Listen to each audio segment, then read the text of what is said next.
tit for tat. Harry trying to contact with royal for helping, but Charles shuts the door upon him.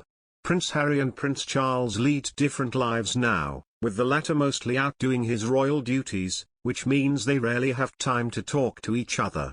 Royal commentator Richard Kay called reports that father and son are in frequent contact with each other inaccurate. He explained that the Prince of Wales barely has the chance to pick up his phone because of how busy he has been lately going on public engagements. We understand that recent reports that Harry and his father are in frequent contact are wide of the mark. Kay explained that Prince Charles is often unavailable when his son calls. Moreover, he does not have a mobile phone. Harry relies on officials to patch him through when he does ring. And that is often not possible. He called it an extraordinary case of history repeating itself because the same scenario happened during the marital woes of Prince Charles and Princess Diana. At the height of the marital differences between Harry's parents, Princess Diana was similarly thwarted in phone calls to both Charles and other senior royals, the journalist continued, as he claimed that in both cases there has been an issue of trust.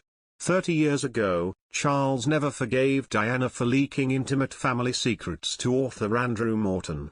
Now, palace aides believe Harry could damage Charles's hopes of making his wife, the Duchess of Cornwall, his queen if he raises new questions about her role in the breakup of his father and mother's marriage, Kay explained, adding, pointedly, Harry was silent when the Queen announced her stated wish that Camilla should be her son's queen when the time comes, rather than a mere princess consort as was originally planned. Prince Harry's tense relationship with Prince Charles mirrors Princess Diana's, a former friend has said, claiming that Harry's calls to his father often go unanswered. Journalist Richard Kay was one of the last people to speak to Diana by phone before her death in 1997 and was interviewed by police piecing together the events leading up to the Paris car crash. Now Kay has described how the tensions between Prince Harry and his father echo the rift between his parents in the 1990s. Kay wrote in his Daily Mail column, "We understand that recent reports that Harry and his father are in frequent contact are wide of the mark. The reported tensions come ahead of the release of Prince Harry's memoir, due out towards the end of the year, which is expected to contain at least some criticism of the royal family.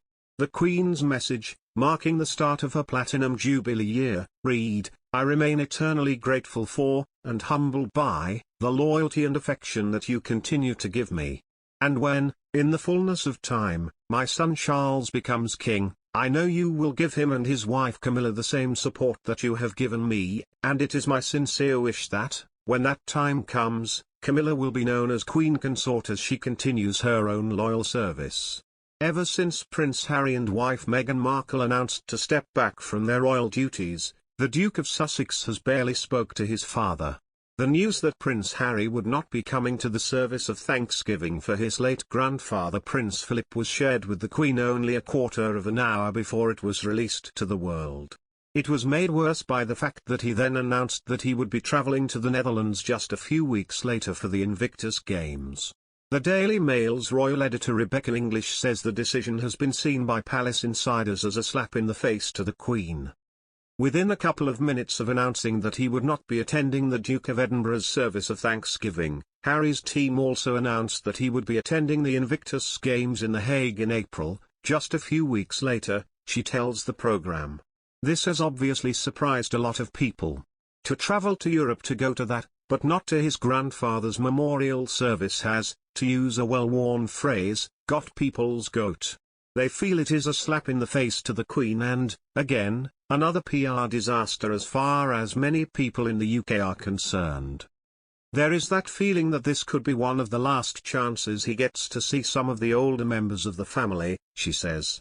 It just feels so insensitive and so vitriolic and so pointless.